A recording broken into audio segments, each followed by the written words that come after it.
Saudações longevos, como é que vocês estão? Sou Elódia Ávila e está começando o Segredo da Longevidade. Tem uma frase de Lao Tse que eu quero falar para vocês. Grandes realizações são possíveis quando se dá importância aos pequenos começos. Vamos falar de realizações, vamos falar de performance.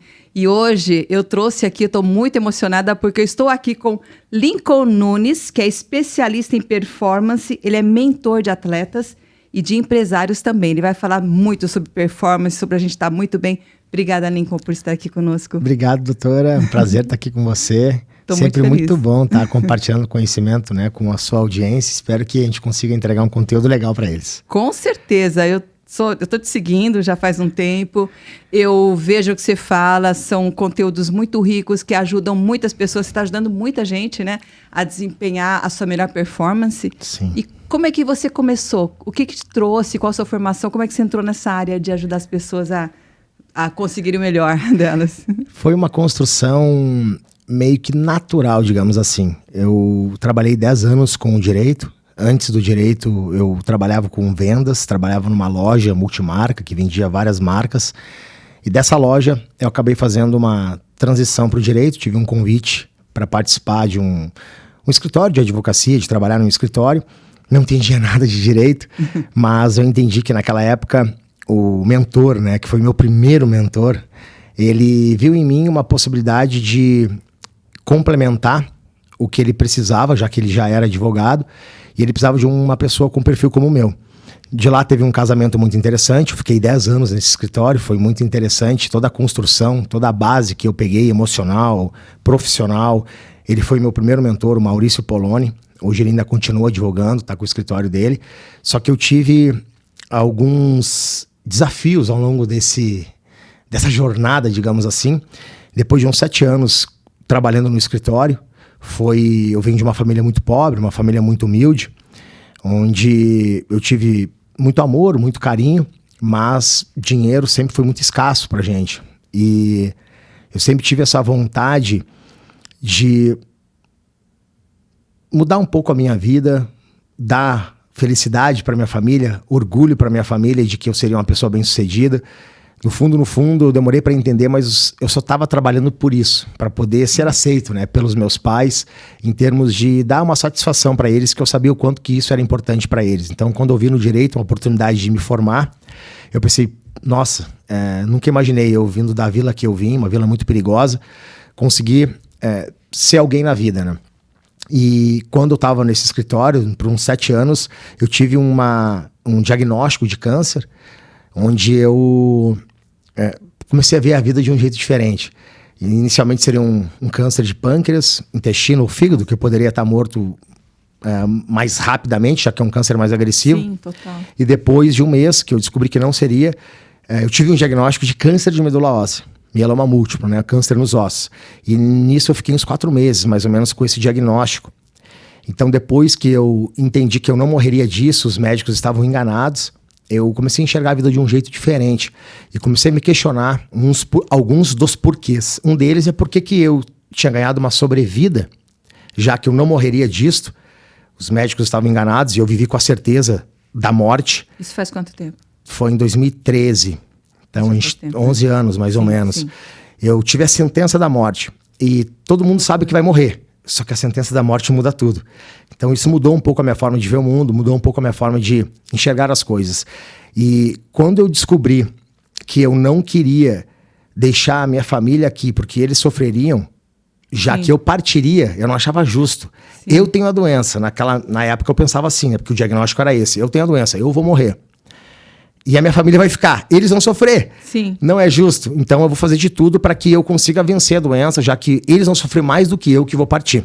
E ali começou uma busca incansável para entender o que eu posso fazer para vencer a doença. Aí eu entendi um pouco sobre alimentação, comecei a entender um pouco mais sobre performance, por mais que eu já estudasse performance desde 2009.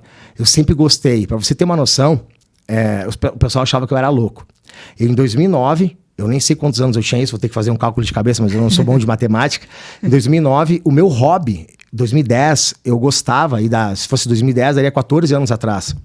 Eu gostava de eu não tinha internet em casa, tinha no escritório, eu baixava os vídeos do YouTube e ia para casa, eu passava o final de semana inteiro assistindo vídeo do Dr. Laí Ribeiro, de médicos que trabalhavam com medicina integrativa, Sim. falando de ozônio, suplementação. E a minha mãe pensava, Lincoln, tu quer ir para a área da medicina? Porque ela escutava o conteúdo, né? Porque era um apartamento muito pequenininho, então ela escutava. Sim. Aí eu falei, não quero ir para a área da medicina. Tá aí, por que tu fica vendo essas coisas de médico, essas coisas de saúde? Eu falei, mãe, sei lá, porque eu gosto, eu acho muito legal isso. Eu sonhava, doutora, um dia eu ter dinheiro suficiente para poder fazer tratamentos de longevidade, de performance, que naquela época o dinheiro não me permitia eu fazer, porque eu não tinha condição. É muito louco isso, mas eu sempre sonhei em ter condição financeira suficiente para fazer tratamentos que me dessem mais saúde, performance e cuidasse da minha prevenção de doença, digamos assim. Então, assim, começou dessa forma. Aí do direito, eu fui para o desenvolvimento humano. Do desenvolvimento humano, eu acabei entendendo que a parte esportiva, a parte de performance de atletas de elite, que eu atendo hoje, empresários muito bem-sucedidos, era o que mais se encaixava dentro daquilo que eu gosto de executar, que eu gosto de fazer, digamos assim. É como se fosse uma área da medicina, que você tem várias áreas que você pode abordar, escolher para se especializar. E eu fui para uma das áreas, que é a área que mais se conecta comigo, digamos assim. Não, eu sei que você é super bem sucedido e realmente você tem resultados magníficos com as pessoas com as quais você mentora, né? Eu já vi sobre isso. E é legal você ter tido essa visão, né? Que é uma visão que até hoje as pessoas têm, inclusive no meio médico, as pessoas têm algumas restrições, alguns conceitos pré-estabelecidos que impedem de crescer, de aprender coisas novas, que a gente está evoluindo a cada dia, né? Sim. E a evolução exponencial agora nesse tempo de inteligência artificial, por exemplo. Sim. E as pessoas ainda ficam com aqueles conceitos arraigados e não mudança, e você, fora da área da medicina, já estava assim, antenado com tudo que está acontecendo. O Dr. Laí era um visionário, sempre foi, e muitas vezes incompreendido. Mas é muito legal você ter visto isso e absorvido. Eu vi o teu conteúdo, você realmente fala sobre qualidade de sono, por exemplo, né? Eu acho incrível isso. Porque é um conhecimento que tem que ser divulgado, né? Sim, porque o que eu entendi, doutora, que quando a gente fala de performance, quando a gente fala de ser humano, longevidade, prevenção de doença, é algo muito mais complexo do que a gente imagina. Sim. A performance não é pulinho motivacional e ferramenta de coaching, por exemplo, como é vendido muito no mercado. Tá tudo bem, isso é importante. Sim. Isso me ajudou muito e me ajuda até hoje. Só que se a gente está falando de ser humano, se a gente está falando de realmente o que eu chamo de performance verdadeira, a profunda performance, não dá para eu falar de um único pilar. O sono, ele é, sem dúvidas, o pilar fundamental do alto rendimento. Sim. Não importa o quanto que eu suplemente, não importa o quanto seja perfeita a minha alimentação, o quanto que eu pratique exercício físico. Se eu dormir mal numa quantidade de tempo mais longa, às vezes 1 dia, 2 dias, 3 dias, 1 semana, até mais, o corpo até aguenta, porque o nosso corpo humano ele é muito poderoso. Mas a gente vai estar tendo efeitos deletérios para a saúde de cognição, para nossa saúde física, para nossa performance metabólica. O sono, ele impacta muito em várias áreas. A gente às vezes não percebe por que não está conseguindo focar, por que está tendo problemas de memória, por que muitas vezes até mesmo doenças estão acontecendo, falta de atenção, irritabilidade, estresse, ansiedade. Muito vem por conta de um sono que não é um sono de qualidade. Então, quando a gente fala de performance, eu sou obrigado a olhar para o pilar do sono. Eu não preciso ser um especialista nisso. Eu só preciso ter 2 coisas. Primeiro, conhecimento básico e segundo, um especialista do meu lado. Ponto. Perfeito. Eu não vou entrar numa área que não é minha. Eu não posso transitar numa área que eu não domino. Eu estou fazendo um desserviço para a sociedade e para o meu cliente. Mas eu não compreender o básico disso, eu também estou fazendo um desserviço para o meu cliente que está buscando performance comigo. Então eu tenho que entender o básico e eu não preciso ser médico para isso. Claro. Basta eu estudar, basta eu me aprofundar. O conhecimento está aberto aí. Agora, quando entra na parte de intervenção, quando entra na parte de entrar com ações, com complementos para melhorar a saúde do sono, por exemplo, a qualidade do sono, eu chamo o meu time. Só de mim, eu tenho mais de 10 médicos, entre médicos, 14 profissionais da saúde que cuidam da minha performance. Cada um de uma área específica. Porque é impossível você ser excelente em todas as áreas da medicina. Então eu tenho um médico que cuida da parte de cognição, que é a doutora Laís, que é uma psiquiatra, que eu adoro, amo a abordagem dela, uma abordagem com uma cabeça mais aberta, que transita entre fármacos e fitoterápicos, que joga o que tem que ser jogado com base na necessidade do cliente. Então é um olhar da psiquiatria que eu respeito. Eu tenho médicos que cuidam da parte de dor, especificamente da parte de músculo-esquelética, da parte de performance metabólica, a doutora Patrícia Santiago, que cuida da parte hormonal, dos meus exames de sangue. Eu tenho pessoas que cuidam da parte do meu DNA, com exames, né? O teste genético, que não dá para falar de performance sem olhar para dentro do DNA. Ou seja, eu tenho cada área específica, eu tenho um profissional, porque a performance, de verdade, ela exige muito mais do que uma única ferramenta. Com certeza.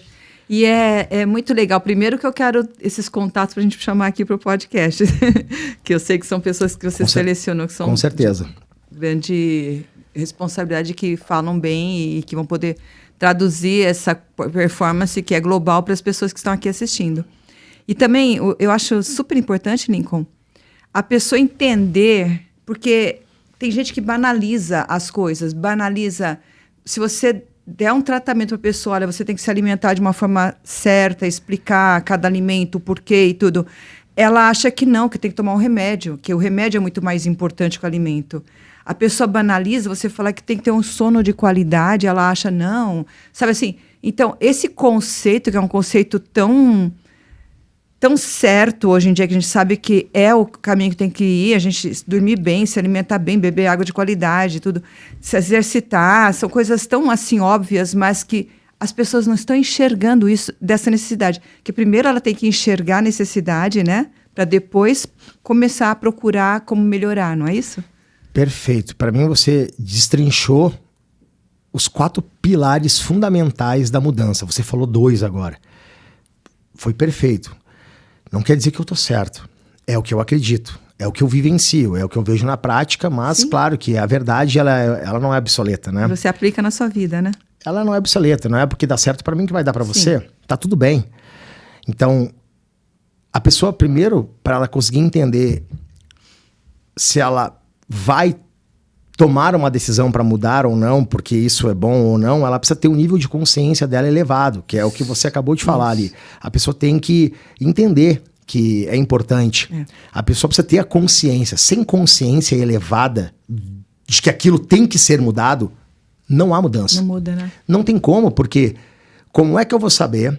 Como é que você vai me dizer, Lincoln, essa roupa não é adequada para você estar aqui no podcast? Você tinha que ter vindo com uma roupa que você vai para um parque aquático, bermuda e sem camiseta. Eu vou dizer, poxa, doutor, eu não sabia. A próxima vez eu vou vir assim, porque o meu nível de consciência ele foi elevado. Porque eu achava que a roupa adequada era uma roupa normal, uma camiseta, uma camisa, um terno, como eu sempre venho. Então, o meu nível de consciência sobre a roupa adequada, ele nasceu agora. Então, agora eu tenho a capacidade de tomar uma decisão, se eu quiser ou não, de mudar a roupa adequada para a gravação do próximo episódio. Então, o nível de consciência é o primeiro pilar e o mais fundamental para que a pessoa consiga tomar uma decisão de melhoria. Qual que é o segundo? Você falou. A pessoa precisa desejar. Eu chamo de desejo ardente. Ela tem que querer muito. Porque eu posso entender que essa roupa não é adequada e dizer, doutora, me desculpe, mas tá tudo bem, eu não quero. Sim. Não tô afim. Não faz sentido, eu vou ter que investir, eu vou ter que gastar, vai me dar trabalho trocar de roupa. Eu não quero. Tá tudo bem? Porque se a pessoa não quer, ela vai achar 1000 argumentos contrários, né? Você ela não muda criar. ninguém, eu não mudo ninguém. A pessoa, por si só, ela é que precisa fazer a própria mudança. A gente age como uma ponte, como um mecanismo, como um mentor, uma mentora que aumenta o nível de consciência e diz, esse caminho geralmente não é o melhor, porque eu já passei por esse caminho e ele não vai te gerar o melhor resultado, não vai te gerar um resultado mais rápido, mais efetivo. Esse é o melhor. Mas eu não quero ir. Bom, a decisão é sua. Por isso que ninguém muda ninguém. As pessoas que mudam a si próprio. E parte do nível de consciência e do desejo. O terceiro pilar fundamental para a mudança entra, que eu chamo de skills, stack de habilidade. A pessoa precisa entender que ok, agora eu tenho um nível de consciência de que isso aqui me prejudica. Isso aqui não é normal. Eu tô percebendo que isso aqui tá me trazendo algum prejuízo. Eu quero mudar, eu não quero mais ficar assim, porque isso dói, porque eu tô perdendo muito dinheiro, porque eu tô perdendo a minha família, porque eu tô muito cansado, porque eu tô frustrado, eu tô irritado. Eu não quero mais. Ok. Aí entra o terceiro pilar, o stack de habilidade. Quem é que eu tenho que me conectar? Que pessoas que eu tenho que buscar ajuda? Que cursos que eu tenho que comprar? Que imersões que eu tenho que fazer? Que livros que eu tenho que ler? Que habilidades que eu tenho que desenvolver? Que estratégias que eu preciso traçar? E o quarto pilar, que é fundamental tanto quanto os outros três, eu tenho que entrar em ação, eu tenho que executar. Senão não tem como haver mudança. Então, as pessoas muitas vezes elas não mudam, não é nem por falta de conhecimento, às vezes ela até tem um conhecimento, ela até está pronta para mudar, mas ela não está na direção certa, ela não está com nível de consciência elevado, ela não tem noção que aquilo é um problema. Quando ela entende, ela tem a capacidade de tomar a decisão de querer mudar ou não. Se ela deseja mudar, ela está muito próximo do segundo pilar, que é ok, como é que eu faço isso? Por que eu devo fazer isso? Quais são as consequências de eu não fazer isso? Ok, nossa, eu preciso tomar a decisão. E aí eu ajo. Nossa, muito legal mesmo. Porque às vezes a pessoa está vivendo de uma forma que a gente chama de... Está vivendo num sonho, ainda não caiu na realidade. Quando você realmente acorda e você vê o que está acontecendo e você vê, nossa, o que eu quero? É difícil a pessoa entender que aquilo que ela está fazendo não vai mudar o que ela o desejo dela. Por exemplo, se ela quer fazer alguma coisa, ela continuando fazendo aquilo que ela faz agora, ela vai ter o que ela tem agora. Não vai ter essa mudança, né? Porque não tem mistério. A gente está em constante construção e desconstrução. Existe uma frase de um amigo meu, que é o Edson Aragão, a gente conversando sobre o desapego, né? Como é que a pessoa ela vai chegar num nível que ela deseja, financeiro, profissional, de relacionamento, de conquista material, se ela está apegada ao nível atual dela? Sim. Como dizia Pema Chodron, uma mestra budista, o desapego é um portal para o verdadeiro despertar. Que legal. Então, quem não está... E é paradoxo. Isso aqui é um papo filosófico que dá para ficar tempos, né, sobre ele. Sim. Mas resumindo, né, como eu enxergo essa visão da Pema Chodron. Quem está apegado ao seu nível atual não tem a capacidade de subir para o nível posterior. E o mais louco é que tem pessoas que estão vivendo uma vida muito limitada perante o seu potencial máximo, não em comparação com os outros, mas em comparação com ela mesma, Sim. que ela está tão apegada no nível atual, que é um nível muito aquém, abaixo do que ela poderia chegar, que ela não desapega desse nível.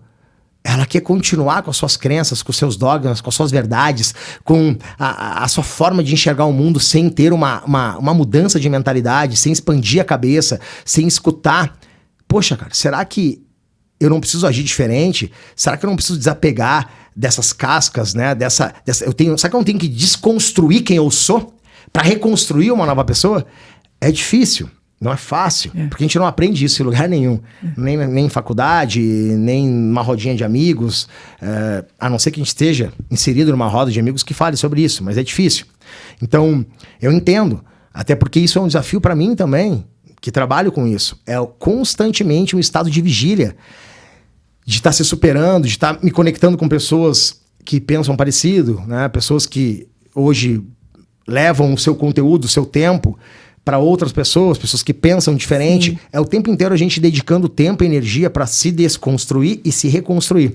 E o ambiente, doutora, ele é fundamental para isso. Porque a gente, mesmo tendo uma mentalidade muito forte, se a gente estiver inserido no ambiente errado, a gente tem uma forte tendência de se moldar aquele ambiente. Se é um ambiente tóxico, se é um ambiente que não tem uma perspectiva de crescimento, de futuro semelhante ao que a gente está querendo construir, a gente acaba se moldando àquela limitação do ambiente que a gente está inserido. É perfeito o que você falou, porque eu fico pensando, né? É cômodo você não mudar. Muito mais fácil. É cômodo você não ter outro objetivo na vida. É muito mais fácil. A pessoa sofre mais. Sim. Ou menos. Sofre o tempo todo. Ser gordo é difícil. Ser magro também. Ser muito bem sucedido é difícil. Ser pobre financeiramente também.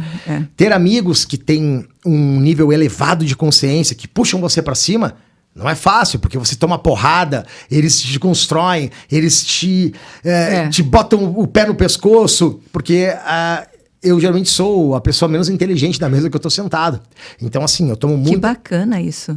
Eu tomo muita porrada. Ontem mesmo eu tava num evento que eu tava com um rapaz, um advogado, um nível de consciência elevadíssimo, que você tem que ver a aula que eu recebi dele.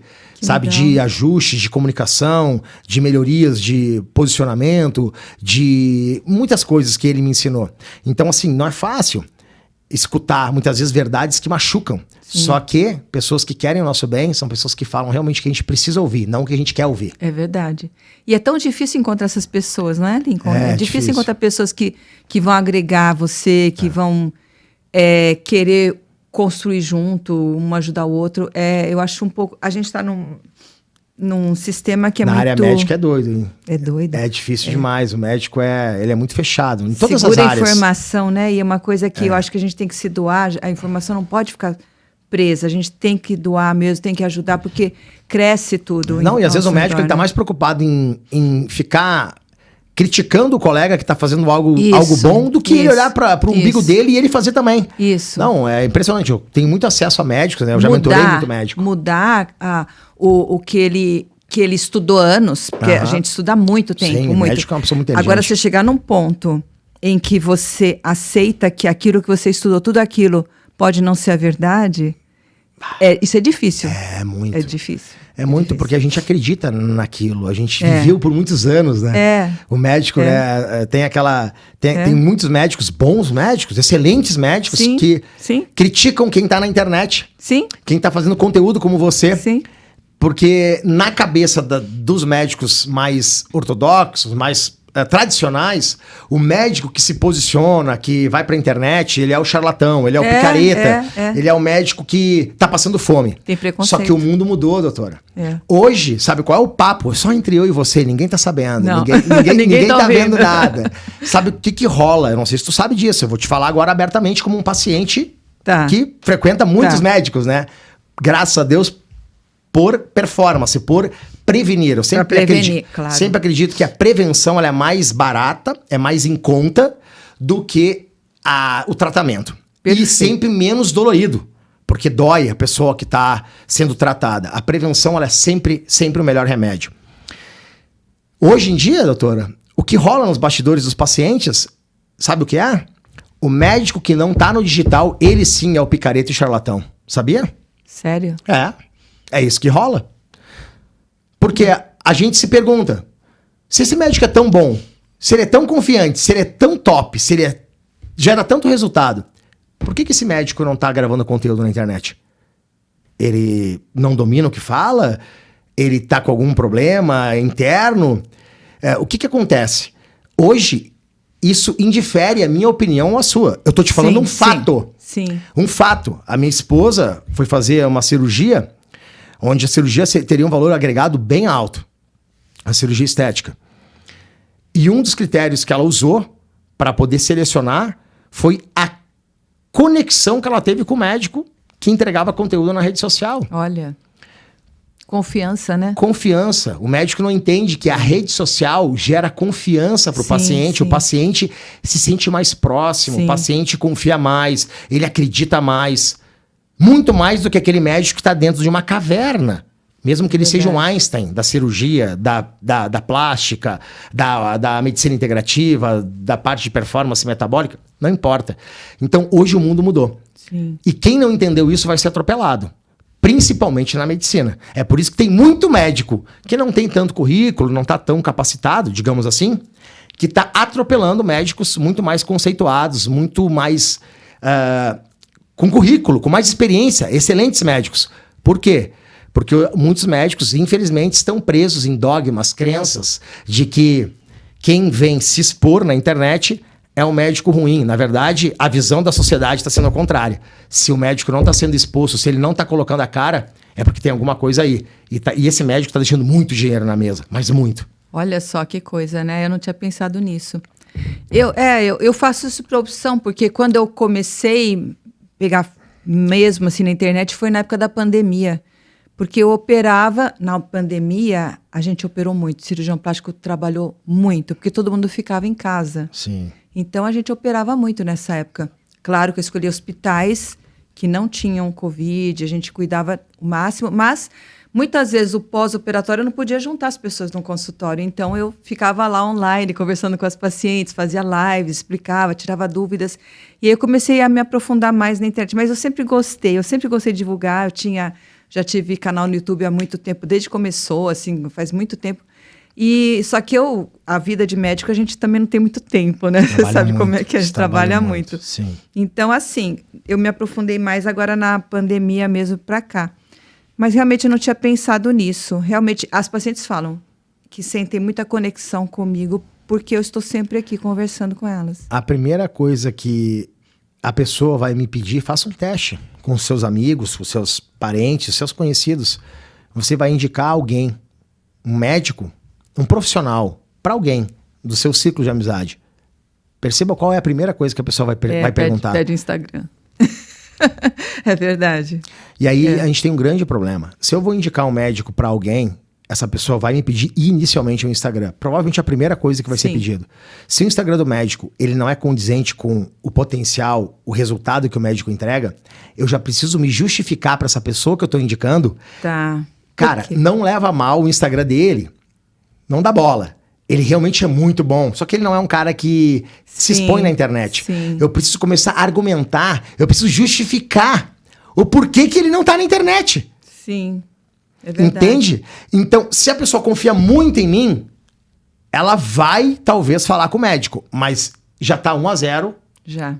O médico tá perdendo. Já. O médico tá perdendo. Tá 0 pro médico e 1 pro adversário. Se o Instagram do médico é um Instagram que ele tá ativo, é um Instagram que tá condizente com o posicionamento dele, com a entrega dele, tá feito. O médico tá ganhando de 1 ou 2-0. É verdade. E você sabe o que aconteceu também recentemente? O médico pode agora mostrar os resultados, né? Que antigamente não podia. Fiquei sabendo disso, Então, agora as pacientes exigem da gente. Eu vou fazer uma cirurgia. Doutora, filma, eu quero ver, eu quero que poste e tal. Ela pede para eu postar, eu tenho que fazer. Se eu não faço, aí ela fica ressentida comigo. Você acredita que mudou isso Eu também? acredito, sim. Eu vi isso na prática. Eu mentoro alguns médicos na parte de posicionamento, na parte de cobrança de alto valor, porque os médicos, muitas vezes, eles Depois eu vou falar com você. Os médicos são excelentes profissionais, né, doutora? Muito bons, estudam muito. Eu sou fã da área médica. Eu queria ser médico quando era criança. Médico, jogador de futebol, essas coisas sonho de criança, né? Médico pelo status, pela representação que tem um médico, né? E eu sempre gostei dessa área, sempre respeito muito esses profissionais. Vocês são incríveis, né? Tudo que vocês fazem por nós, pela saúde, pela humanidade.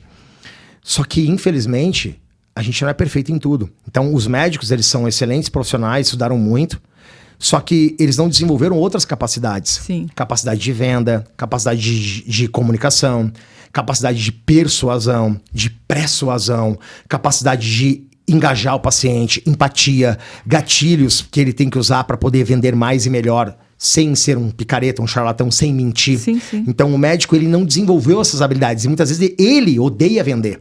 Sim. E ele, por odiar vender, ele não vende. Verdade. Ou vende muito barato um serviço que deveria ser muito mais caro. Então, alguns cirurgiões plásticos que eu já atendi, inclusive, para se posicionarem e conseguirem cobrar mais, serem valorizados, onde o paciente ele vai entender que aquela cirurgia não tem preço. E ele vai pagar o que puder. Então, eu já ajudei muitos médicos a conseguirem passar de um X de cobrança de cirurgia, de procedimento, para 5, 6X, por exemplo. Não é uma regra, mas isso é possível, com o ajuste certo, com a estratégia certa. E eu tô contando isso porque em alguns cirurgiões plásticos que eu atendi, sabe o que eles falaram para mim, que era a primeira questão, e eu validei isso com a minha esposa depois, que ela gosta muito da área da cirurgia plástica, né, da parte de beleza, né, de estética. Mulher bonita gosta, né? Tem jeito, né? Não tem como fugir, né? Não tem. Eu validei com ela o que alguns desses médicos que me contrataram, eles falaram. Lincoln, hoje a minha paciente leva em consideração a primeira coisa e crucial para chegar até mim. O estudo de caso, a transformação, o resultado. Então, o médico que não posta o resultado podendo hoje, nossa, ele não tem noção da quantidade de dinheiro que ele está deixando na mesa. Só que tem que saber fazer do jeito certo, para não ficar vulgar, para não ficar banalizado, para não dar um tiro no pé. Tem que fazer com elegância, com estratégia, sabe? Então, existem inúmeras estratégias que a pessoa, o médico, seja da medicina integrativa, seja da cirurgia plástica ou não, que ele agora que foi liberado, poxa, por que ele não usa? Se tem tanto médico ruim que está se posicionando e crescendo, por que os médicos bons não preenchem o lugar deles também? Essa conta não fecha. Então, hoje, as pacientes de cirurgia plástica, as mulheres, a primeira coisa que elas querem ver é o resultado que você gerou para outras pessoas. É isso que vai gerar confiança. Não importa se você é um Einstein da cirurgia. Se a paciente não confiou em você previamente antes, ela nem vai entrar em contato contigo. É louco isso, mas é o mundo que a gente está vivendo hoje. E eu não estou dizendo que eu concordo com isso. Mas isso é verdade. Existem 2 tipos de médicos profissionais de qualquer área. Os que jogam o jogo e os que estão fora do jogo. Fazer com que o jogo seja mudado em detrimento da pessoa, eu acho que é um pouco complicado. Você falou uma coisa que eu fiquei pensando. Eu sou formada há mais de 30 anos. E eu fiz USP. Hospital das Clínicas. Legal. Ou seja, é serviço gratuito, não, né? Então, a gente nunca teve aula de cobrar, a gente nunca aprendeu, a gente sempre aprendeu a se doar. Isso já vem, né, do conceito de medicina, até do juramento médico, que a gente não cobraria. Então, realmente, é um conceito muito arraigado no médico. É difícil a gente negociar, é difícil. Eu sei o que vocês passam. É muito difícil. Eu sei porque vocês vieram com uma cultura desde a faculdade, desde antes da faculdade, que cobrar é feio, cobrar caro. Não é nem feio, é um desserviço, é um pecado cobrar caro. Cobrar já é feio, já tá errado. Cobrar caro, meu Deus do céu, a pessoa tem que ser, né, pregada na cruz se cobrar caro. Não é bem assim que funciona. Porque quando você não vende, primeiro que você faz um desserviço para a sociedade. Porque a única forma de você conseguir ajudar a pessoa é fazendo com que ela contrate o seu serviço. Só que se ela não te paga, você não consegue exercer a sua profissão. Sim. É impossível. Sim. Porque você tem que manter um consultório, você tem que manter funcionários, tem que manter folha de pagamento, tem que pagar o pessoal do hospital, toda a equipe, que não é uma equipe barata, principalmente na parte de cirurgia plástica. Ou seja, como é que tu vai exercer a tua profissão se você não for bem remunerada? Ou se você não for remunerada? Quando a gente fala de bem remunerada, a gente já está falando de uma valorização da classe. A gente está falando de uma valorização de você. Então, a pessoa que não recebe aquilo que ela merece, que ela acha justo pelo serviço dela, ela trabalha infeliz. Se ela trabalha infeliz, ela faz um desserviço para o paciente dela. É por isso que o médico tem que cobrar bem, muito bem. E não quer dizer que o médico tem que cobrar bem de qualquer paciente, porque tem pacientes que não estão importando com a qualidade, nem mesmo com a experiência. Ele só está preocupado com o preço. E tem pacientes que não estão preocupados com o preço, mas estão preocupados com a entrega do profissional, com a experiência, com o resultado gerado.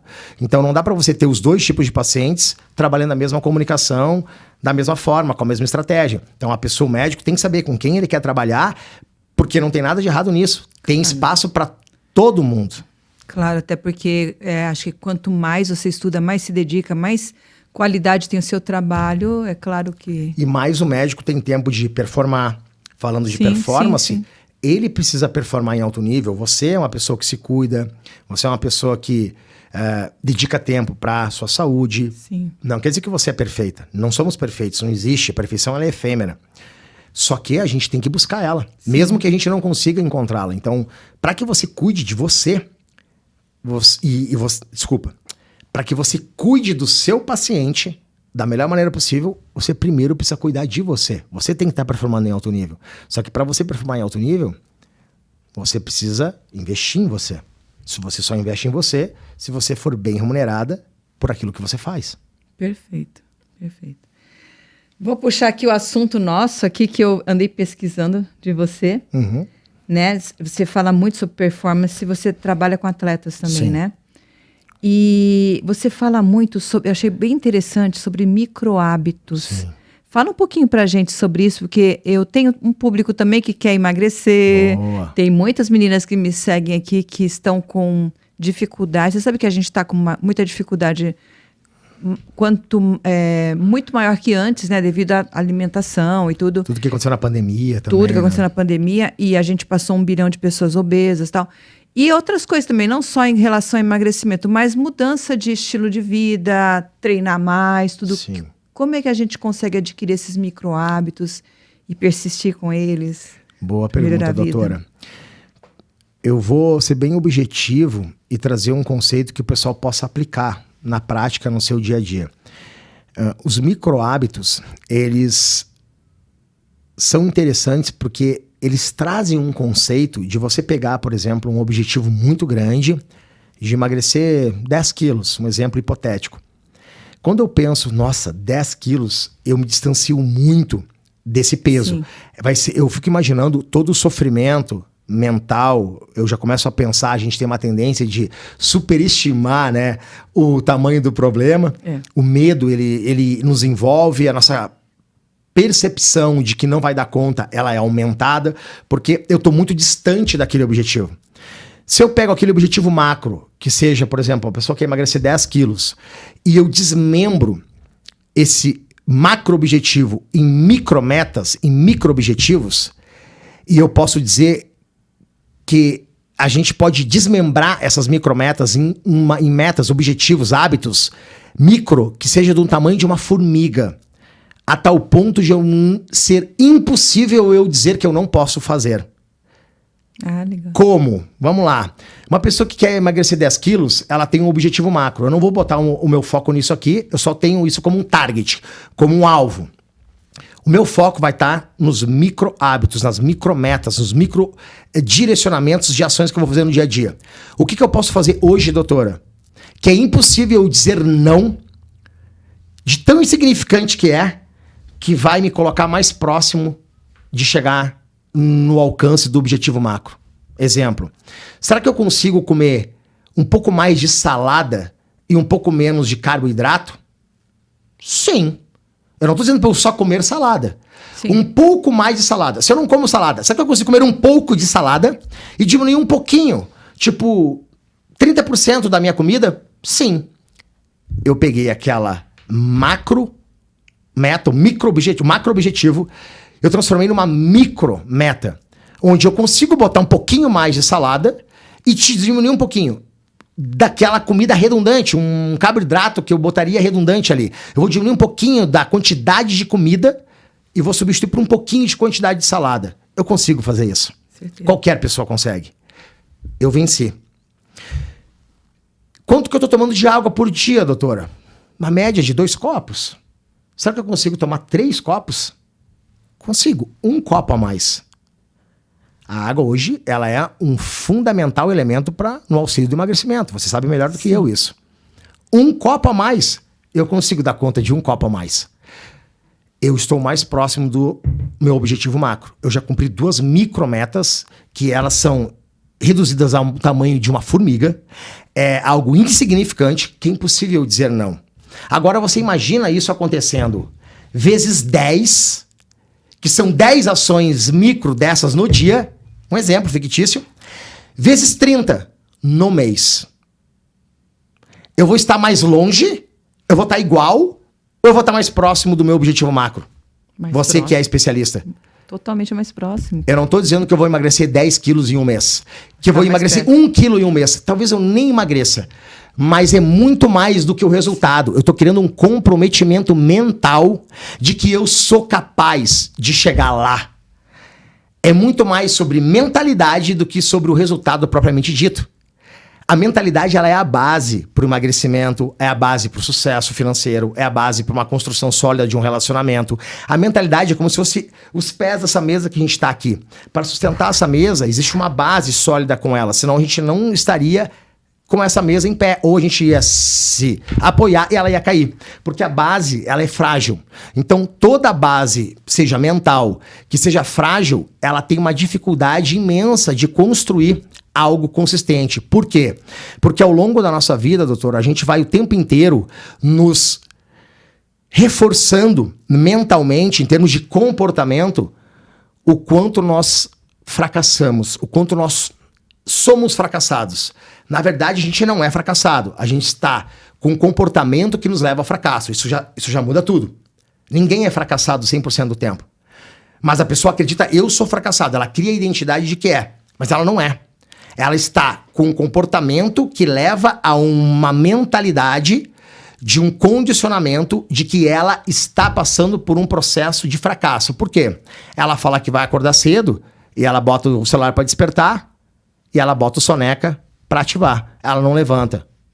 Ponto. Ela já começou a reforçar de que ela não vai vencer nada mais na vida, porque ela não consegue vencer. Já acorda assim.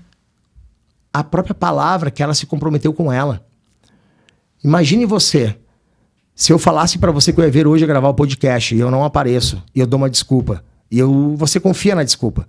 Na próxima vez, a gente marca, e eu não venho de novo, eu dou uma outra desculpa melhor. Você confia na desculpa, a gente marca a terceira vez, e eu não venho de novo. Como é que você vai ter confiança para que seja agendado uma quarta vez? Você não vai agendar. Então, se você não confia em mim, que, por exemplo, estou negligenciando um comprometimento que eu fiz contigo, como é que você vai confiar em você se você o tempo inteiro está também fracassando e falhando consigo mesma? Foi só um exemplo. Eu entendi. As pessoas precisam se comprometer mais com elas mesmas e cumprir aquilo que falam. Isso vai criar um reforço neuronal. Isso aqui é neurocientificamente falando. A pessoa vai criar sinapses neurais nela para que ela acredite. Isso vai reforçar o quanto que ela é uma pessoa que quando fala, faz. Então, isso não é feito do nada. Isso é uma construção de uma mentalidade pautada em comportamentos, decisões, atitude e resultado. Então, por que a micrometa, respondendo, ela é muito importante? Eu encerro esse bloco. Não é pelo resultado propriamente em si. É porque eu estou criando um comprometimento nela de que ela é muito capaz de emagrecer os 10 quilos. Porque agora ela está vencendo todo santo dia algo que ela achou que não fosse possível. Porque essa microação, ela é tão insignificante que ela vai dar conta. E quando ela perceber, ela já vai estar próximo dos 10 quilos emagrecidos. E aí entra uma outra questão neurocientífica, que existem algumas pesquisas em psicologia positiva, neurociência organizacional, que falam que o progresso é mais importante do que o porquê. Olha que louco. Eu quero emagrecer 10 quilos e o meu porquê é muito forte. Porque eu não estou conseguindo brincar com os meus filhos, porque eu estou com o meu estilo de vida limitado, a minha saúde está deficitária. O meu porquê é muito forte por emagrecer esses 10 quilos. Eu quero me sentir desejada pelo meu marido novamente. Eu quero voltar a ter fazer atividade física. Meu porquê é forte. Só que quando eu vejo o progresso acontecendo, eu não quero mais perder aquilo que eu conquistei. E às vezes eu nem lembro mais do porquê. Eu só não quero perder o que eu conquistei. Esse é um outro motivo pelo qual as micro decisões, as micrometas que levam ao objetivo macro, elas são fundamentais. Nossa, fantástico, Lincoln, fantástico. Então, você está respondendo a segunda pergunta que eu ia falar para você, perguntar para você sobre o diálogo interno. Porque você está mostrando que através desses micro hábitos que você vai conquistando e que são fáceis de conquistar, você está reforçando e melhorando o teu diálogo interno, a tua autoconfiança, né? Perfeito. Respondeu. Sem querer, eu respondi. Sem querer. Porque as pessoas, elas não conseguem ter confiança para fazer algo, e é natural, é compreensível. É claro, ela o tempo inteiro, ela tá dando estímulos para ela mesma que ela vai falhar. Porque ela fala, vamos marcar um churrasco, doutora, lá na sua casa com o seu marido, e eu não marco. E fica assim no ar, né? Deixa. Por que falar que vai marcar o churrasco? A palavra tem muito poder. Então, Sim. Não quer dizer que eu não falho nisso. Eu também falho. Só que eu tenho que estar constantemente num estado de vigília para que o gatilho ele seja ativado quando eu falo algo que não faz sentido. Então eu tenho muito cuidado para não falar algo que eu não vou conseguir cumprir. Acontece, é óbvio que acontece, mas acontece menos do que ontem. Amanhã vai acontecer menos do que hoje, porque eu estou o tempo inteiro cuidando isso. Quando a pessoa entende que não é que ela não tem confiança, ela está sem confiança. Não ter algo Estar sem é diferente. Eu estou sem, mas eu posso adquirir. Não é que eu não tenho. Não, todo mundo é autoconfiante de uma certa forma. Todo mundo. Mas a pessoa pode estar passando por um processo sem confiança. E é natural, porque ela tem tanto padrão que confirma que ela, por exemplo, tem mais indícios de ser uma pessoa, de se sentir fracassada por vários motivos, porque ela olha para a conta bancária dela e não tem o dinheiro que ela gostaria, porque ela está passando algum tipo de necessidade, o filho pede algo e ela não consegue dar. Então ela tem evidências de dentro do conceito da sociedade de que eu sou uma pessoa fracassada. Só que ela não é. Ela está passando por um processo, às vezes é uma fase. Ela tem que entender que a fase atual que ela está não define o futuro dela, nem tão um pouco para onde ela vai. Então a pessoa tem que entender o que eu posso fazer para mudar esse cenário. Entra no padrão de comportamento, padrão de mentalidade. E para eu me tornar uma pessoa autoconfiante, eu preciso inevitavelmente começar a fazer o básico para que eu comece a entender que eu sou capaz de fazer algo maior. Nossa, muito legal. Eu tô aprendendo muito aqui. Aprendemos juntos. Muito bacana mesmo. Realmente, você reforçando a sua mente, né? Fortalecendo o seu diálogo interno, que você consegue fazer as coisas, que você se propõe a algumas coisas, você consegue, você vai ter muito maior autoconfiança, né? Você consegue superar grandes obstáculos aos poucos, né? Sem perceber. Até para o pessoal entender um pouco a visão do que seria esse diálogo interno, vamos desmembrar rapidinho para eles, né? Isso é a minha visão, lembrando que é a minha visão, não é a verdade, mas é a minha visão. Diálogo interno, falando num linguajar mais, digamos, mais coloquial, mais do dia a dia, para o pessoal poder entender. Pegando assim, vamos pegar Platão. Quem não conhece, Platão é um filósofo muito bem conhecido, um dos mais respeitados de todos os tempos.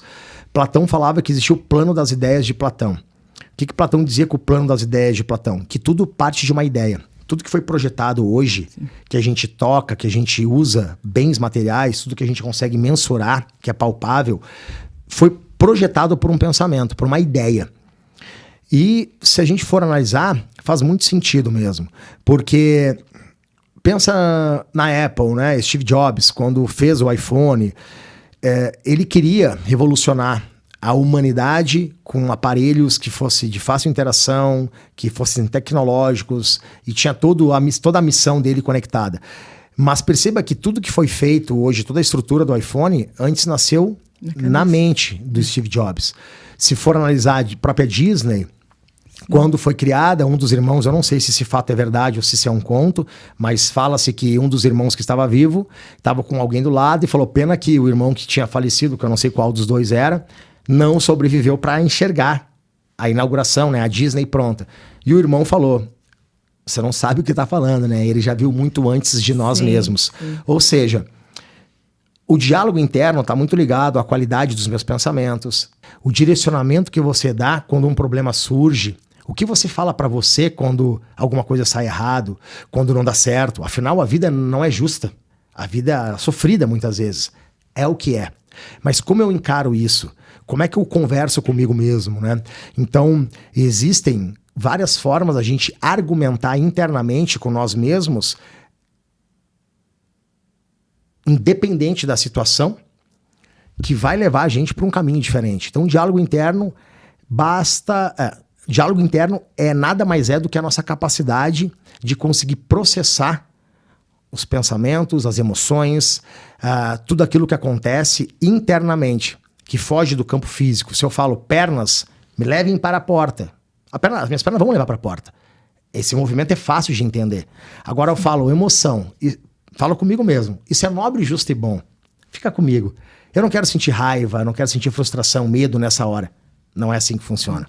Então, é um desafio a gente conseguir controlar. Eu nem gosto dessa palavra controle emocional, eu não gosto dessa palavra controle de diálogo interno.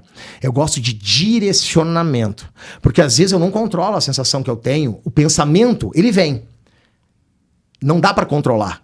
Isso a própria ciência comprova. Sim. Só que qual é a direção que eu vou dar para esse pensamento, para esse sentimento, para essa emoção? Que estado que eu crio perante ao que aconteceu?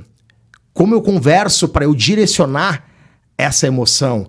Qual é esse diálogo que eu tenho comigo mesmo? Porque a partir desse diálogo comigo, eu tenho a capacidade de tomar a melhor decisão. Por isso que o autoconhecimento, por isso que o que você está fazendo aqui é incrível. Eu sei que as pessoas não estão preparadas para fazer a mudança, mas pode ser que esse conteúdo seja o gatilho que ela precisava para dar o passo mais importante da vida dela. Não, eu tenho certeza. E, nossa, Lincoln, realmente, às vezes eu estou falando com alguma paciente e eu peço, por exemplo, para emagrecer para cirurgia.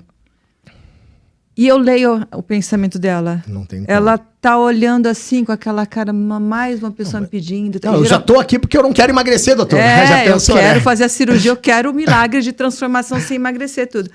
Então, assim, eu percebo que ela já tá com aquilo já arraigado, já tá com aquele diálogo todo...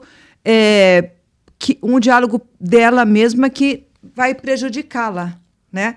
Sim. Então, como é que a gente consegue transformar essa mentalidade, esse diálogo nosso para o melhor para a gente? Não aquela coisa assim, não, eu já sei, isso você pode falar, eu sei que eu não consigo, já tentei várias vezes treinar, já tentei várias vezes não comer aquele bolo, eu sei que faz mal, tudo bem, mas eu não consigo. Como é que a gente consegue fortalecer para o melhor para a gente, a nossa mentalidade? Uma das formas eu já falei, que é sobre a pessoa ter micro resultados no dia a dia. Tem uma frase de um cara chamado Michel Moreno, que é meu parceiro, que é um ex-militar, hoje está mais focado na parte de autoconhecimento, instrutor de yoga, ele deu aula para SWAT, é um cara que formou mais de 1.000 soldados no COR em São Paulo. Ele fala uma frase muito interessante. Quando o seu treinamento é um inferno, o campo de batalha se torna a sua casa. Sim. É muito louco isso, porque essa frase tem muitas ramificações para a gente refletir. Mas o que ele quis dizer com isso, quando eu conversei com ele, é que para você fortalecer a sua mente, para estar pronto para o campo de batalha, o seu treinamento tem que ser um inferno. E o que isso quer dizer? É que o seu dia a dia, a sua rotina, ela não pode estar confortável. O que é não estar confortável? Vou dar o meu exemplo para você entender. Sabe como é que eu fortaleço? Uma das formas de eu fortalecer a minha mentalidade, eu estou passando por esse processo nesse exato momento, que eu estou contigo aqui. Eu coloquei um implante, porque a minha testosterona estava muito baixa, eu também estava por conta de rotina, eu estou viajando muito. Consome muito. Sim, eu não estou na minha rotina normal, já tem alguns meses. Então isso tem um impacto. E eu sei disso. Então, eu estou usando recursos para me ajudar. Uma delas é fazer um implante com a testosterona, que eu fiz com a doutora Lorena, em parceria com a doutora Paty, que são médicas que cuidam da minha performance. Coloquei NAD para poder me ajudar na parte mitocondrial, né, a parte de energia. Funciona muito para mim o NAD. Fiz um teste antes e deu certo. E eu reforcei agora o implante. E o que a doutora pediu, Lincoln? Não come doce por uns 7 dias. Porque o doce pode ajudar na parte, enfim, pode prejudicar na parte da cicatrização do implante. Assim, não é uma regra, mas eu prefiro que tu não coma. Eu falei, fechou. Você não tem ideia o que tá sendo pra mim não comer o doce. Sério? Muito difícil. Muito difícil, doutora. Eu sucumbi várias vezes. Quase que eu perdi. Mas eu não podia perder. Tá. Porque se eu perder pra essa decisão, perder pra um doce, eu não vou vencer outras questões mais difíceis da minha vida. Então eu preciso passar pelo processo. Eu tô no 4º dia agora, que eu acho que é o pior dia. Depois do 4º, eu já fiquei muito mais tempo sem comer doce, porque eu queria me desafiar. E foi mais difícil agora, tá sendo mais difícil agora do que a primeira vez.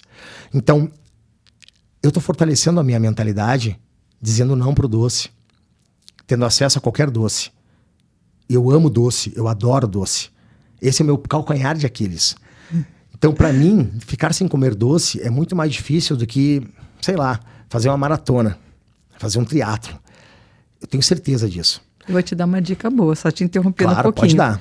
Vou te depois indicar um lugar aqui que você pode comer doce, porque eu amo doce também, sem açúcar. Sensacional. Nossa, é aqui pertinho. Ótimo, já vou ir ali, vou pegar alguns e eu vou levar para casa. Adorei. Eu amo. Adorei. Tua esposa vai adorar também, é muito bom. Vou passar ali para pegar antes de voltar para casa, antes de voltar para o apartamento.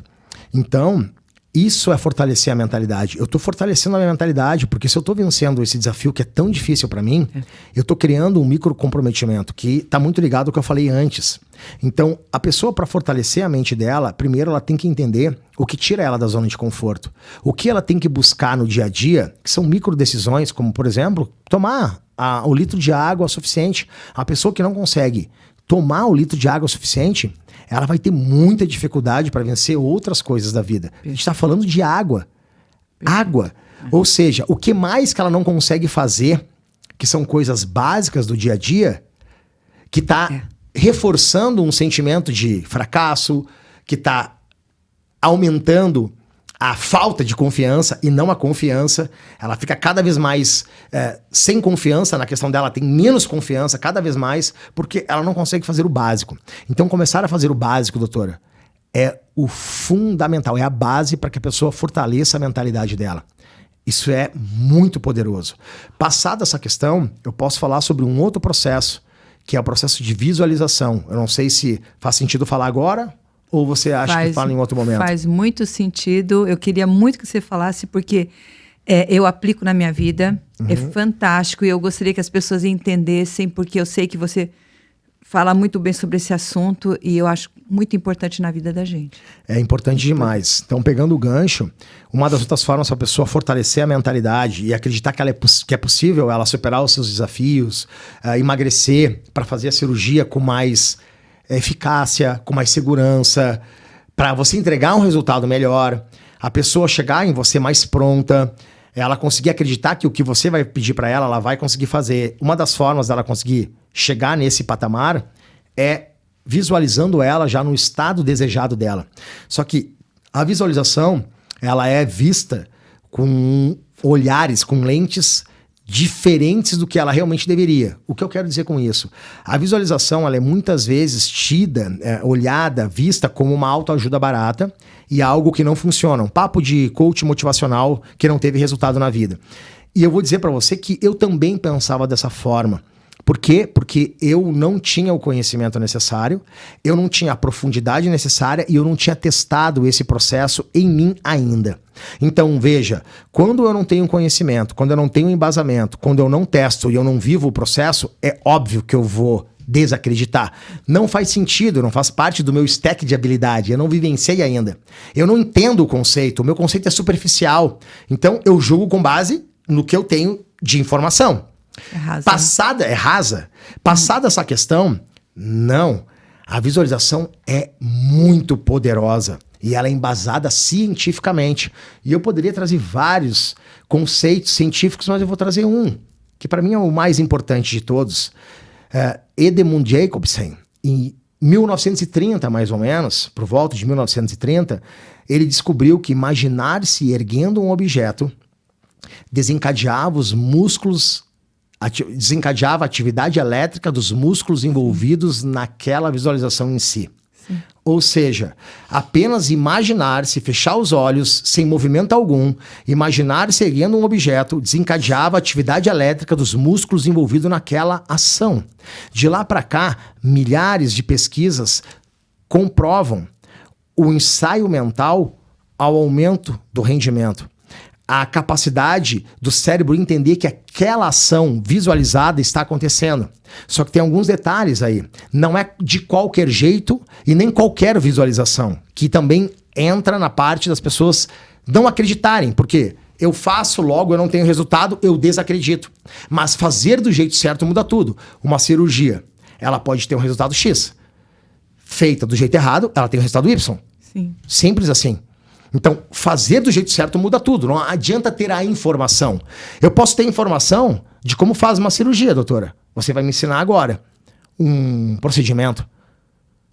Não quer dizer que eu consigo fazer do jeito certo, na prática. É óbvio que não, porque eu não tenho ainda o treinamento, a experiência, eu não pratiquei o suficiente. Então, as pessoas, quando falam de visualização, têm que levar isso em consideração. O que a ciência fala para que o processo seja maximizado em termos de resultado, em termos de eu conseguir aplicar e eu conseguir viver aquilo que a visualização tem para me entregar. Quanto mais detalhes você der, quando você visualiza, e isso pode ser feito de olhos fechados, quanto mais você estiver preparada ou preparado o ambiente para fazer esse processo, sem ruído, sem interrupção, quanto mais você criar um ambiente ideal para poder fazer essa prática, mais você está imbuída na entrega. Você criou uma intenção para fazer. Você, às vezes, não precisa nem acreditar que funciona.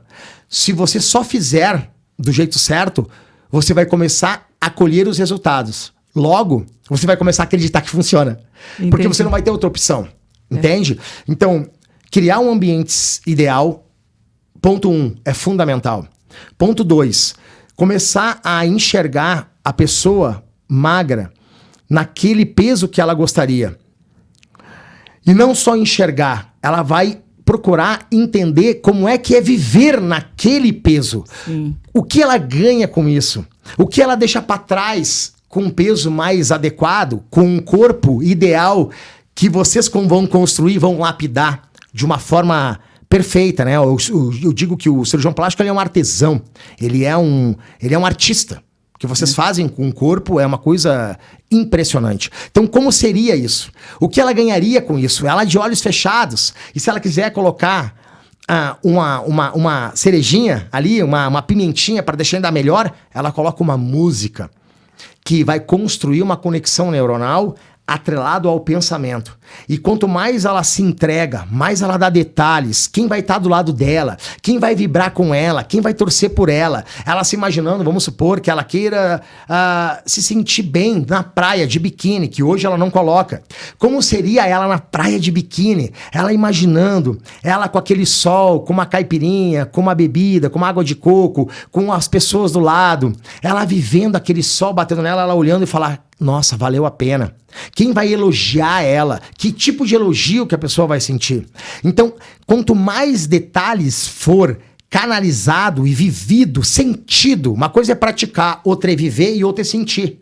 A pessoa tem que praticar, ela tem que viver, ela tem que ter intenção, criar um ambiente, ela tem que se entregar. E ela tem que sentir, ela tem que acessar o coração dela também. Porque hoje a ciência comprova que coração e cérebro, eles são áreas distintas que funcionam separadamente. Quando eu quero mudar um trauma, quando eu quero mudar, muitas vezes, uma percepção de que eu não sou capaz de fazer algo, eu tenho que trabalhar a mente e eu tenho que fazer o meu coração sentir também. E hoje o processo de visualização guiada, da forma que eu estou fazendo, da forma que eu estou falando, da forma que eu dei aqui como sugestão, sim, tem uma capacidade incrível de conseguir trabalhar nesse ecossistema corpo e mente e coração, para que essa mudança aconteça. Então, a mente tem uma dificuldade imensa de discernir do que é real e o que não é real. Então, ela começa a acreditar que a pessoa ela realmente vai se tornar aquilo que ela está vendo. E aí vem um grande ponto que muda tudo. A diferença entre sonho e fantasia, qual é? Sonho é um projeto ativo. Ele precisa de uma direção, ele precisa de um planejamento, de uma estratégia, de ação. Precisa de decisão. A fantasia se satisfaz por si só. Eu penso, logo me satisfaço. Eu não preciso executar, eu já estou satisfeito. Então a pessoa tem que parar de fantasiar com o processo de visualização. E ela tem que finalizar esse processo agindo, colocando em prática o que tem que ser feito. Ela pode se visualizar já. Quais são as decisões que eu tenho que tomar para chegar nesse patamar? Eu tenho que juntar dinheiro para pagar a cirurgia? Tenho que aumentar o limite do cartão? Eu tenho que comer menos, já que a doutora pediu para emagrecer 1, 2, 3, 4, 5 quilos? Quanto tempo? Como eu vou fazer? Todo esse processo, doutora, que eu acabei de falar, cria essa potência que é antecipar o resultado e fazer com que a minha mente comece a acreditar que eu sou capaz de fazer. Mas eu preciso passar por esses processos. Se eu fico negligenciando um ou outro, eu vou perdendo força e vai ficando cada vez mais difícil de chegar onde eu desejo. Nossa, fantástico, hein? Já estou visualizando aqui, melhorando a minha visualização. E eu estou vendo que realmente, quanto mais a gente aprofunda, melhor a gente consegue chegar no objetivo. Eu sei que você mentora muitos atletas e muitos atletas praticam a visualização para conseguir superar os limites deles, né? O Michael Phelps, pegando só o exemplo dele, não vou falar de mais nenhum, que foi ainda é o maior medalhista olímpico de todos os tempos, conseguindo conquistar 8 medalhas de ouro numa única Olimpíadas. Sim. Nunca ninguém ainda conseguiu bater, e eu acho que vai ser bem difícil alguém conseguir bater. Ele atribui o processo, que eu acabei de falar agora, de visualização, ao resultado que ele teve. Ele não consegue imaginar se ele conseguiria chegar nesse resultado sem praticar exatamente o que eu acabei de falar aqui. O Bob Bauman, que é considerado um dos maiores, se não o maior treinador olímpico da natação de todos os tempos, que foi treinador do Phelps e de outros medalhistas olímpicos, ele e o Phelps tinham uma relação muito legal, e quando o Phelps estava passando por algum desafio, o Bob Bauman falava o seguinte: Phelps, roda o vídeo. Roda o vídeo. Que é o quê? Cara, faz aquilo que você já viu imediatamente, muitas vezes antes mesmo de chegar aqui. Então, o Phelps, ele era um exímio atleta que trabalhava muito esse processo de visualização, e ele atribui o sucesso dele muito a essa prática. Que fantástico, hein? É muito interessante. Realmente, isso, tem muito valor, e eu espero que você que esteja assistindo a gente entenda que realmente eu uso isso na minha vida, eu já usei bastante. Quando eu não tinha tempo de treinar e tudo, eu já ficava visualizando e sempre conseguia algum resultado. Isso foi uma coisa meio que eu usei numa época que eu era mais sedentária, tudo. Agora não, agora eu treino, mas ajuda a vida da gente. O que você visualiza, o teu corpo vai entendendo e você já... Por exemplo, eu queria estar bem.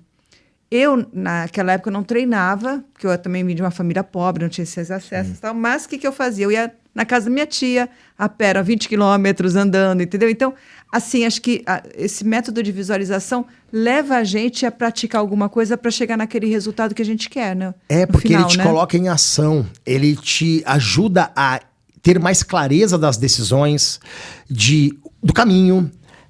Sim. Ele te ajuda a dar os primeiros passos, ou ao menos deveria, porque ele te projeta para o futuro, ele te projeta para algo maior do que você está vivendo hoje. Então, sim, você consegue meio que, não é essa palavra, mas enganar, burlar o cérebro, sim, de que eu já estou lá, mas eu ainda estou aqui, mas eu vou chegar lá. Então, ele, de uma certa forma, funciona como uma catapulta, como uma ponte, mas você precisa agir. O problema é que as pessoas querem visualizar, mas não querem fazer.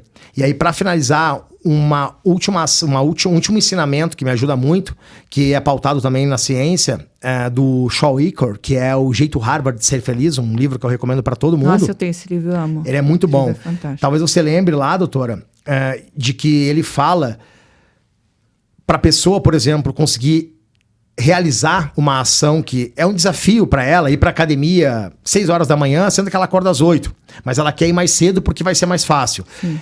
Ela diminui o ruído daquela tarefa em si que ela quer fazer. Ela diminui a dificuldade de executar aquela tarefa. Como? Ela não vai ir para uma academia que é 10 quilômetros de distância, 20 quilômetros de distância, tem que pegar carro, pegar trânsito. Ela vai pegar uma academia mais próxima, mesmo que não seja a ideal em termos de estrutura, de beleza, vai pegar uma mais próxima.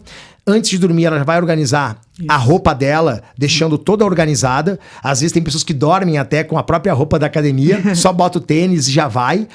Quanto menor o ruído é impacto, ruído é dificuldade, ruído é desafio, é tudo aquilo que tira a pessoa de ter a capacidade de fazer. Então, deixar a roupa separada, fazer uma academia próximo de casa, de preferência que dê para ir a pé, de bicicleta, que ou se pegar carro que seja um caminho curto, já deixar tudo organizado, a suplementação, se vai tomar suplementação, deixar a alimentação toda organizada previamente, ajuda a pessoa a executar um desafio, um hábito que às vezes ela não está conseguindo, porque tem tanto ruído no meio, ela está deixando para ir cansada depois do trabalho, aí tem que pegar carro, pegar ônibus, está chovendo, ela não levou a roupa, esqueceu da roupa, aí não tem alimentação, ela está fraca para treinar. Não, procura diminuir o ruído o máximo possível, para que você consiga aumentar a chance de executar aquilo que faz sentido para você. Nossa, fantástico, fantástico. Eu sei que você está com tempo, né? Que você tem um compromisso hoje. Eu te agradeço por estar aqui. A honra é minha. Um tempo aqui conosco. Mas eu vou pegar a última pergunta que eu separei aqui para você. Tem uma frase que você fala: ter é consequência de ser e fazer. E também você fala muito sobre escolher felicidade. Eu gostaria que você sintetizasse condensasse tudo isso e falasse para a gente aqui sobre como você conseguir chegar. Legal. Pegando o gancho da felicidade, antigamente entendia-se, e até hoje entende-se, de que é o sucesso que constrói a felicidade. Na verdade, não é isso que a própria ciência está falando. Quanto mais felizes somos, quanto mais felizes vivemos, maior é a nossa chance de sucesso, seja financeira, seja no relacionamento. E a felicidade, se tu perguntar para mim o que é, olha, eu vou ser bem sincero, eu nem sei direito o que é a felicidade. Eu sei conceitos dos gregos, eu sei conceitos que tem no mercado. É um instante que não volta mais, eudaimonia. Felicidade pode ser um monte de coisa. Mas felicidade, eu sinceramente ainda não sei o que é.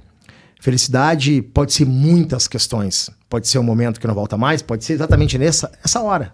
Sim. Isso aqui é felicidade. Sim. Então, a felicidade ela é muito pessoal.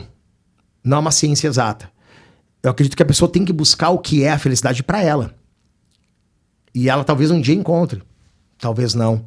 Mas ela vai conseguir discernir momentos que ela está se sentindo feliz ou não. O que é felicidade talvez seja muito mais profundo do que um momento. Eu não sei.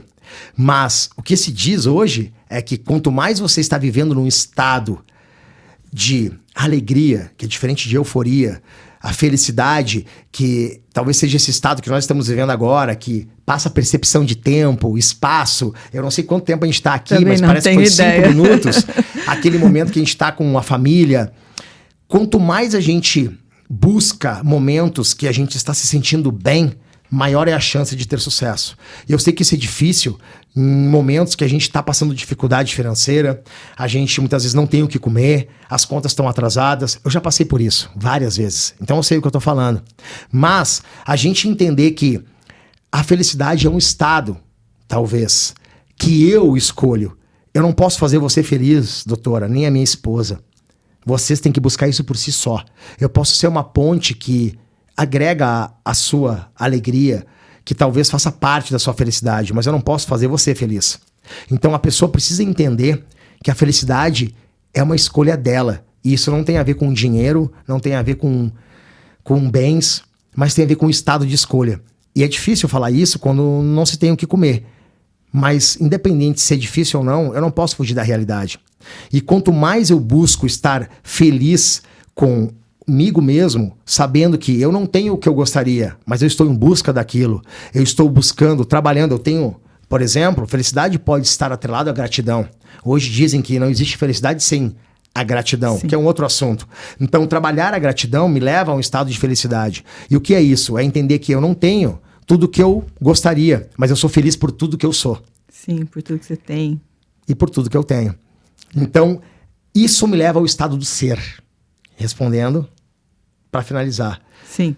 O ser não está ligado ao que eu tenho, não está ligado tampouco ao que eu compro. O ser está ligado a quem sou, a minha identidade, ao meu núcleo, à minha profundidade. O ser está ligado àquilo que regem meus princípios, caráter, valores. O ser, ele está ligado à minha vibração, à minha energia. Eu entendi que quanto mais eu sou na prática a pessoa que está conectada com os bens que eu quero ter, mais eu sou obrigado a fazer o que tem que ser feito. E o ter é uma consequência de quem eu me tornei, na minha essência, do que eu sou e do que eu faço.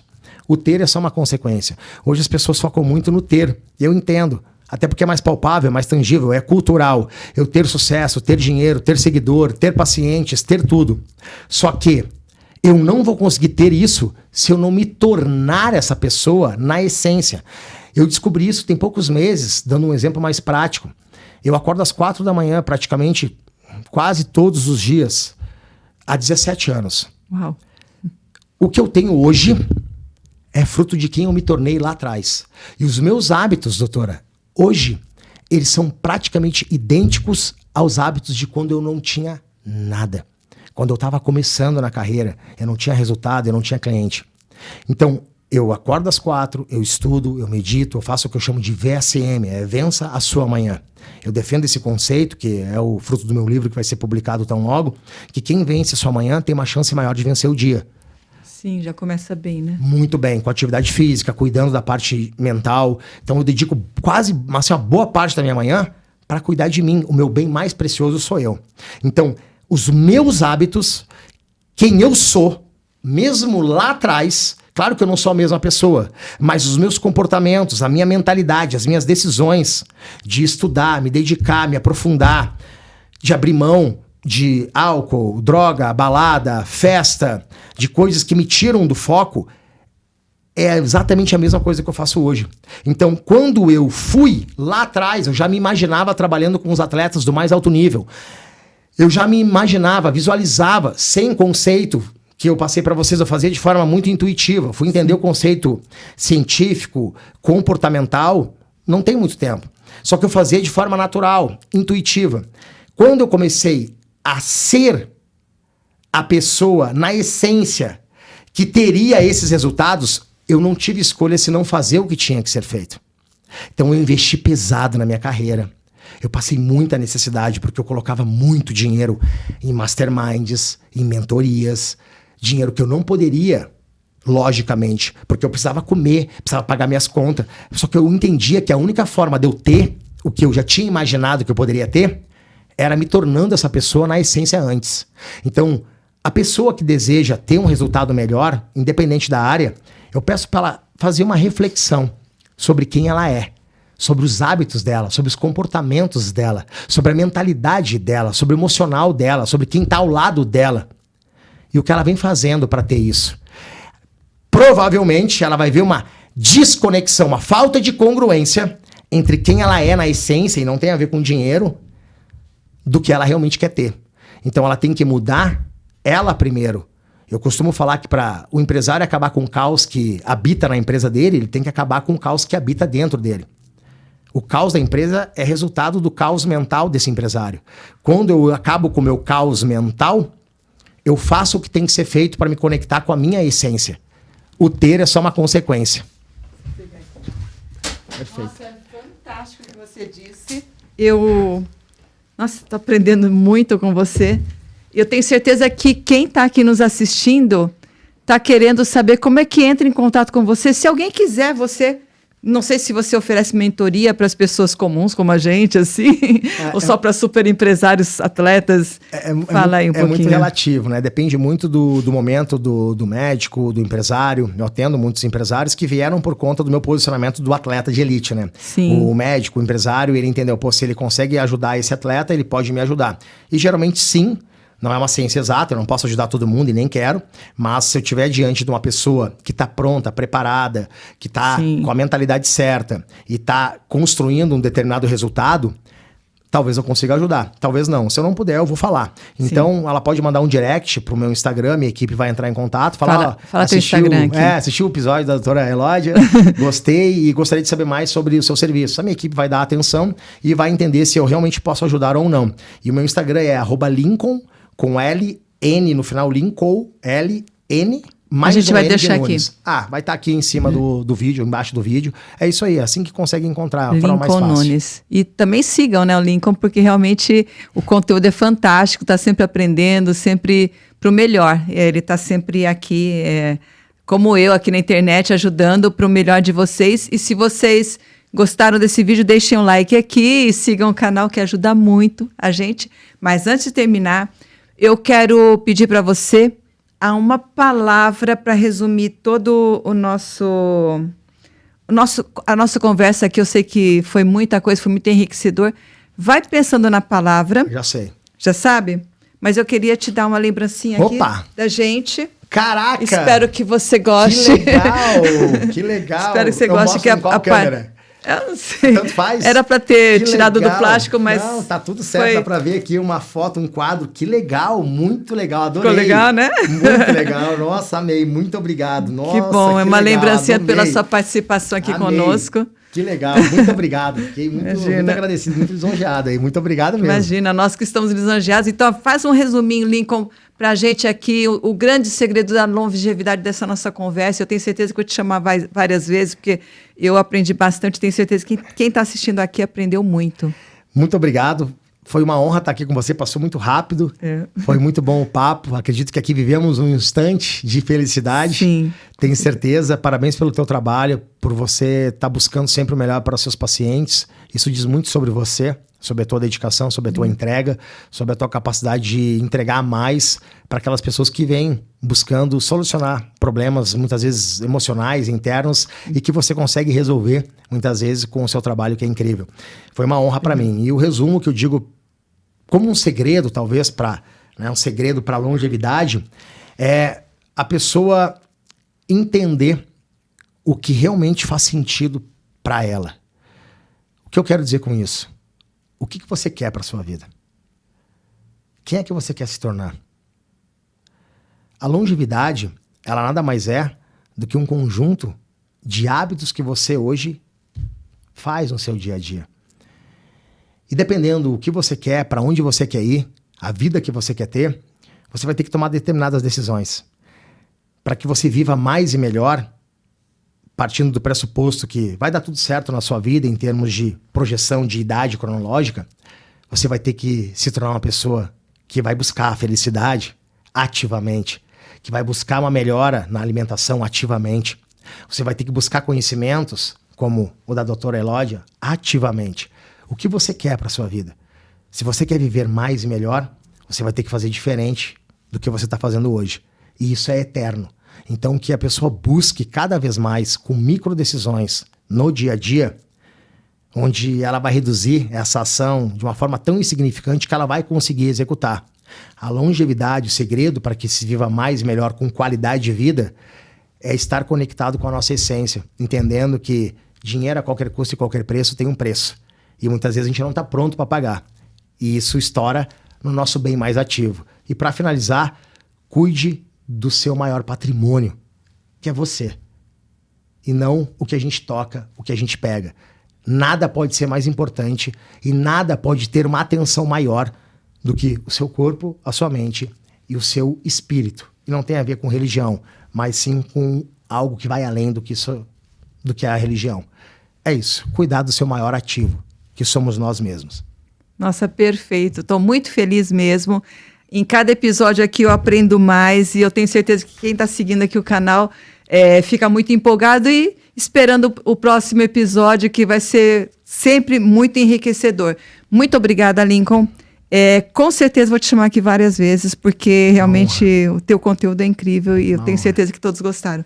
Obrigada, gente. Até a próxima.